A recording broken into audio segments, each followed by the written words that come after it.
Halo, apa kabar? Senang sekali Halo Indonesia bisa menyapa Anda di rumah hari ini. Ya, serangkaian informasi terkini dan inspiratif akan kami hadirkan selama 1 jam ke depan. Antara lain, terminal bus sepi penumpang.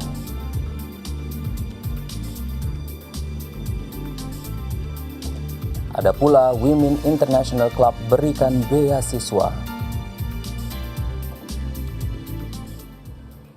Ya, selain itu hari ini Halo Indonesia akan membahas tentang popok ramah lingkungan selengkapnya dalam segmen Bincang.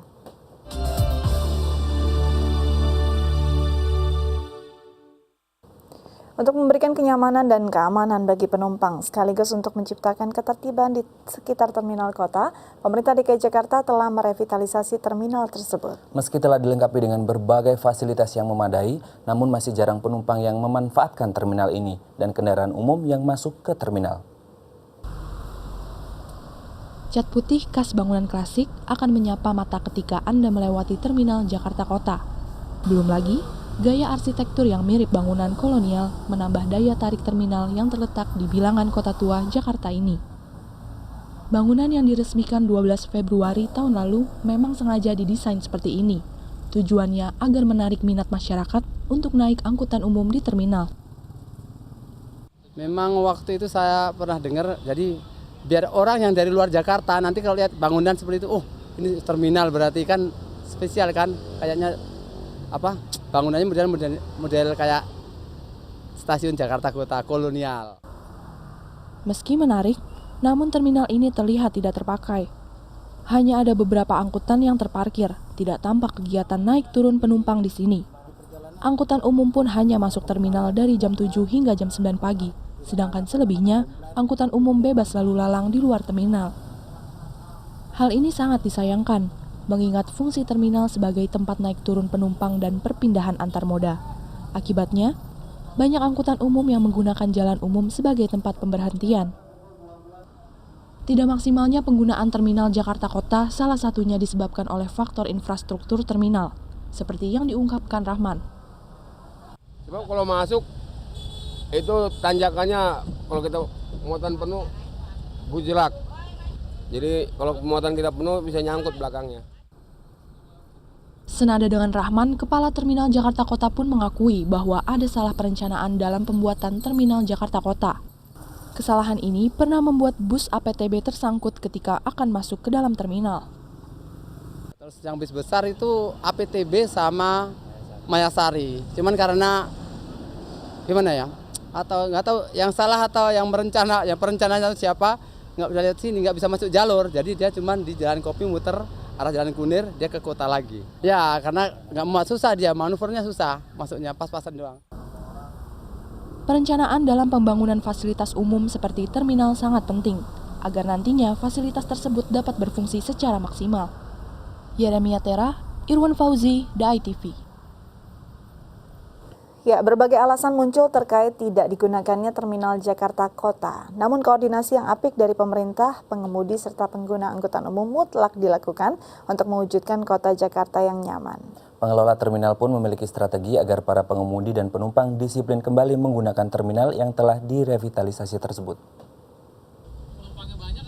Malah nggak ada sewanya, Pak. Sewanya pada turunnya di depan Mandiri sini. Ini adalah alasan pengemudi angkutan umum enggan masuk ke terminal Jakarta Kota. Sepinya penumpang di terminal Jakarta Kota juga disebabkan oleh letaknya yang tidak terintegrasi oleh moda transportasi lain, seperti kereta komuter lain. Saya kan tinggalnya di daerah Bandengan. Saya dari sini kan habis naik kereta. Soalnya lebih dekat dari sini, udah gitu angkotnya cuma lewat sana doang. Jadi nggak berhenti di situ dan cuma lewat. Dia nggak masuk ke terminal? Nggak masuk. Hal ini justru membuat permasalahan baru. Banyak angkutan umum yang berhenti di pinggir jalan di pusat keramaian seperti stasiun. Para penumpang pun lebih suka menunggu angkutan umum di dekat tujuannya, walaupun di sana tidak tersedia halte atau terminal. Padahal, perilaku seperti ini menyebabkan kemacetan. Menanggapi hal ini, Waluyo beserta jajaran Dinas Perhubungan yang lain memiliki strategi yang dianggap bisa membuat para supir dan penumpang angkutan umum dapat lebih disiplin berlalu lintas. Tiap hari kita operasi, maksud tujuannya biar nggak terlalu macet lah, biar orang itu biar disiplin lah. Apa sih yang yang nggak boleh itu jangan dilarang. Selain perencanaan pembangunan fasilitas yang harus dibenahi, kesadaran dari para pengemudi dan pengguna angkutan umum pun harus ditanamkan, agar Jakarta menjadi kota yang lebih disiplin dan nyaman.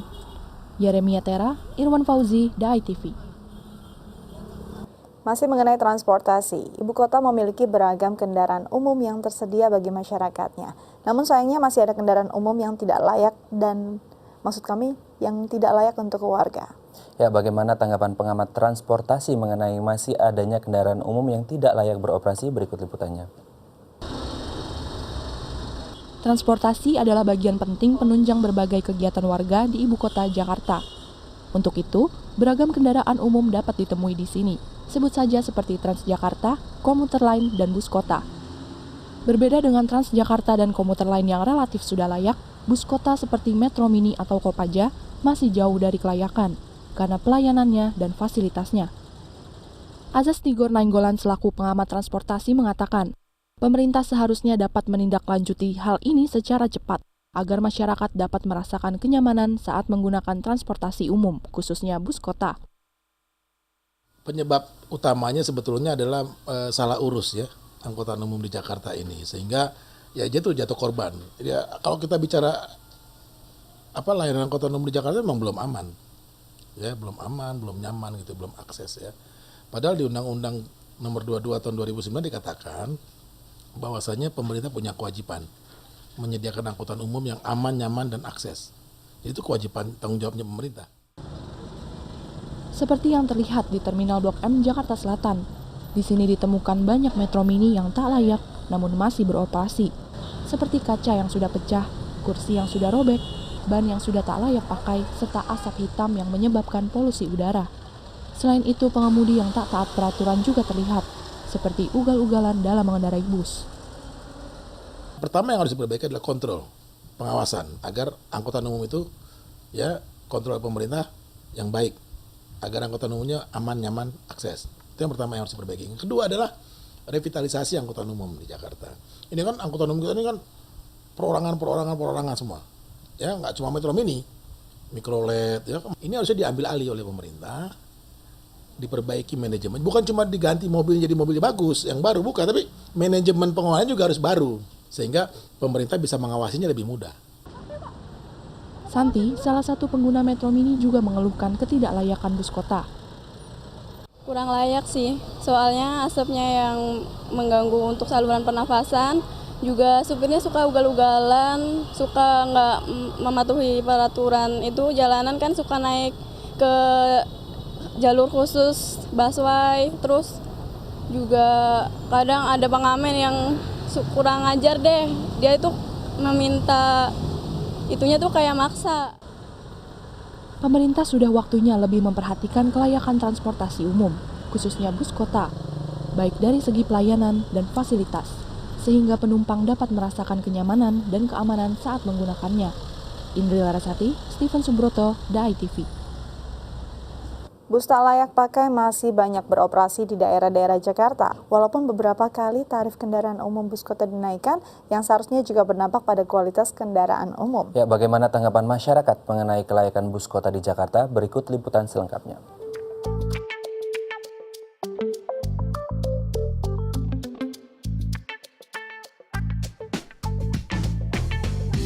Untuk saat ini saya rasa masih layak sekali karena membantu kita ya, apalagi kita bekerja sering menggunakan kendaraan umum dan kendaraan ini masih diperlukan karena dekat dengan tempat aktivitas kita dan mudah dijangkau gitu. Kalau diperbarui, maksudnya di cara mereka beroperasi bisa dibilang dia layak.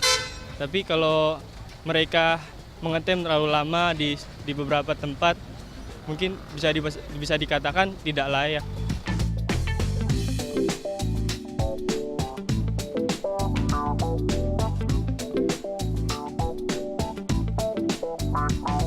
Ya tergantung kendaraannya sama supirnya. Tapi kalau dilihat dari kondisi kendaraannya, boleh dikatakan umurnya sudah pada tua-tua. Terkadang saya merasa aman, terkadang juga tidak, karena ada beberapa supir yang memang cara pembawaan Kopaja atau Metro Mininya memang ada yang ugal-ugalan, tapi ada juga yang mungkin yang lebih mengerti tentang keamanan, jadi ada yang bawanya juga biasa saja.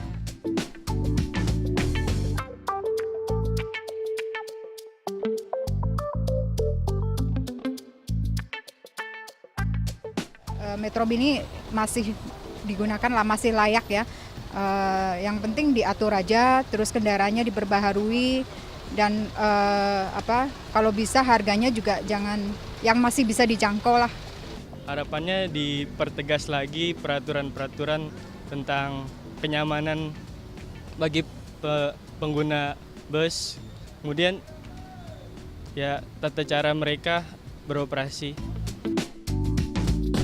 Selanjutnya kita akan membahas tentang popok ramah lingkungan, namun setelah jeda berikut tetap bersama kami di Hala Indonesia.